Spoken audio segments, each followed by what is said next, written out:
I want to be upfront before this video starts. When you search into YouTube how to boost my testosterone levels, you will always get someone trying to sell you something. This isn't that video. What I'm going to tell you today is genuinely boring. It's not a hack, it's not a shortcut, it's stuff you've probably been avoiding that your body needs for years. And I know this because I was avoiding it myself as well. Last year, my testosterone was in the bin and I have the blood work to prove it. But 8 weeks later, I doubled it and here's the blood work to prove that as well. And I'm going to run through in the video what I actually changed to make that happen. How did I even get into this situation first, which is what you need to understand. To understand recovery, you need to understand what caused the problem in the first place. Last year, I did 2 photo shoots and ran Valencia Marathon, which meant I spent the better part of 12 months in a sustained calorie deficit. High training volume, high stress, and not nearly enough time spent on recovery. And as an online coach, I was a bit embarrassed to admit this because I was giving my clients the opposite advice of actually telling them to focus on recovery. But last year for me was all about testing things to the extreme and getting outside my comfort zone. And for sure, I definitely did that. But there is a price to it. The thing about prolonged diets that doesn't get talked about enough is your body isn't stupid. When you underfuel for long enough, your body starts rationing. It downregulates the things it considers non-essential for immediate survival. And testosterone levels is high on that list. The body doesn't care about your muscle mass or your libido when it's in a food shortage. So by the end of last year, my testosterone levels were really low. Not a bit low, noticeably low. And I felt it every single day, but I didn't realize how much of a hole that I was actually in. And until you get them done, you can't act on feelings. So you need to get your blood work done. And I'll reference down exactly where I got it, or drop me a message on Instagram and I'll show you the place that I used, which is MediChecks. I'm not sponsored, no collaboration with them. It's just a really good company that I use. And as you can see on the screen now, this was my starting point where I needed to improve them. What was the things I actually changed to make them go up? The first and most important thing was getting out of a calorie deficit and eating more. This sounds obvious, but I want to tell you why it matters hormonally, because most people think about food purely in body composition and miss the bigger picture. Testosterone is created from cholesterol. And cholesterol comes from dietary fats. So if you're chronically under eating, and particularly you're keeping your fats low, which a lot of people do when dieting, you are literally restricting one of the raw materials your body needs to produce testosterone.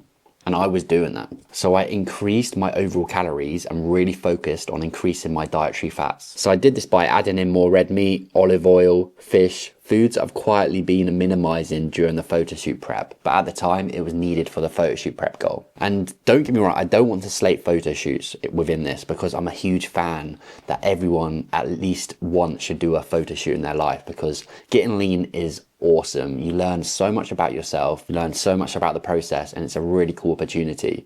But the problem here is staying lean, like I'm talking ultra lean for a long period of time, is not great for your hormones. Within a few weeks, I felt different, not transformed, just more myself, more energy, better mood, less of that feeling of being in the bin 24/7. I actually felt that I had my sort of guy instinct backed. I felt like I could be a killer again because I just sort of lost that. And I don't think many people understand till you're actually in that hole. The second thing that I improved was sleep, which is literally the foundation of everything, but it's boring, so nobody actually focuses on it. And I want to be careful here because I'm not going to tell you to download a sleep app and buy a weighted blanket and suddenly everything is fine. What I actually did was take my sleep seriously and treat it as a non-negotiable. I even bought an Oura ring to dial it in so much. And this is a great investment. The research on this is absolutely huge as well. Even a week of poor sleep can significantly affect your testosterone levels. And it's not a minor variable, it's one of the biggest indicators of what's going to affect your hormones. For me, that meant being more protective of my sleep window, not scrolling until midnight, not having caffeine in the afternoon because caffeine has a half-life of 9 hours, not treating sleep like the thing that happened after I finished work and everything else that wasn't a priority. The simple basics, waking up and going to bed at the same time, the unglamorous things that no one's going to tell you on Instagram or social media. It moved the needle more than anything else. Now I get 2+ hours REM sleep every single night consistently. I can do another video on that, how I actually achieve it.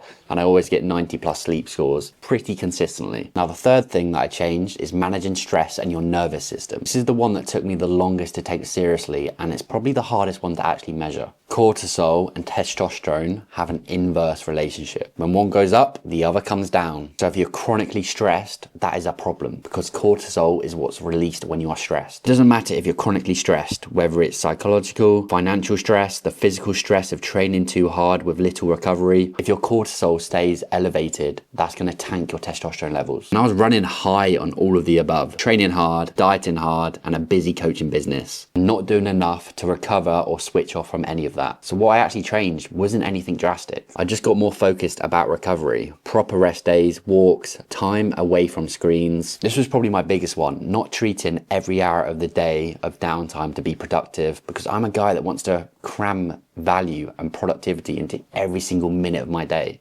So I find it hard to switch off. Managing your nervous system sounds like a wellness influencer language, but there's real meaning underneath it. Your body cannot be in a state of chronic stress and optimally produce testosterone at the same time. Those two things are just not compatible. And this was probably the slowest change to actually show up, but it was the foundation of everything. Now, the last thing was supplements, and is usually the first thing that anyone will go to. And I'll be brief because I don't want this to become a supplement video, and I don't want to overstate the impact of this relative to everything else that I mentioned. Supplements I used had genuine evidence behind each one of them to actually aid testosterone levels. But I want to be clear about the hierarchy here. These are the last 5% once the foundations are set. Like I said earlier, managing stress, sorting out your sleep, eating more food, focusing on healthy fats. These lifestyle factors are way more important than just focusing on supplements. So don't get that twisted. If your diet is poor, your sleep is poor, your stress is through the roof, no supplement is going to save you, bro. But with everything dialed in, they definitely do serve a purpose. So the supplements I took throughout the 8 weeks are zinc, magnesium glycisinate for sleep,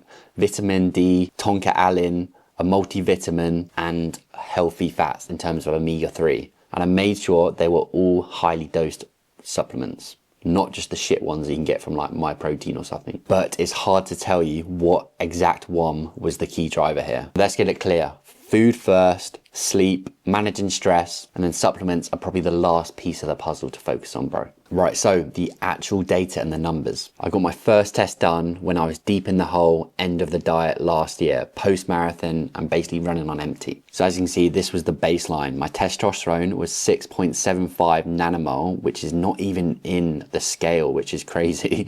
And then my free test was 0.131 nanomole, which was completely off the scale as well. So no wonder I felt so in the bin and just didn't feel like myself. And 8 weeks later, I tested again. So as you can see, my testosterone levels got them up to 14.8 nanomole, which I'm back in range. And then my free test is 0.303, which is back in range as well. So now I actually feel like myself again. And just the feeling is night and day difference of how bad I felt back then. But also these levels are not crazy high or crazy impressive, but I guarantee in another 12 to 16 weeks, focusing on everything I've ran you through today, I'm going to get them even higher, because I want to show you everything you can do naturally to get high testosterone as a guy, because that should be your number one thing to focus on. And to be honest, that change happened pretty rapidly. 8 weeks, that was it. If you're consistent with everything that I ran you through and take it seriously, your body can respond very well. But I want to be clear here, I'm not saying everyone will have the same effects as me. This is not medical advice either. This is just what I did. 8 weeks of lifestyle changes, no injections, no peptides, nothing you couldn't start tomorrow. This is what the data looks like when you stop fighting your body and start working with it instead. But just to wrap this up, this is the conversation that I keep coming around to with guys. The fitness industry and testosterone levels has been hijacked with TRT,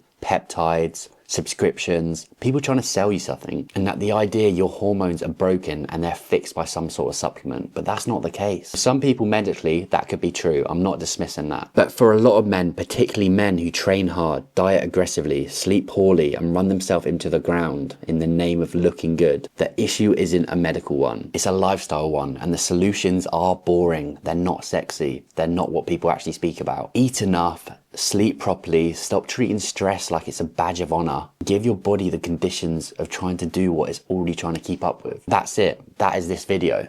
If any of this sounds familiar, the flat mood, the strength going backwards in the gym, the not feeling yourself and having a lack of energy, it might be worth looking at the basics, everything like I listed off in this video, before you even thinking about TRT, steroids, peptides, because I know you are. Now, I also work with people on exactly this kind of thing one-to-one, not just the training or the nutrition, but the bigger picture of actually feeling class while doing it. If that sounds something you'd be interested in, just click the link below and drop me a message on WhatsApp. If not, no worries. Take the value from the videos and make sure you implement everything that I mentioned. I'm not trying to sell anything on this video. I just want to help people. So I hope you guys enjoyed the video, and I will catch you in the next one. In a bit, people.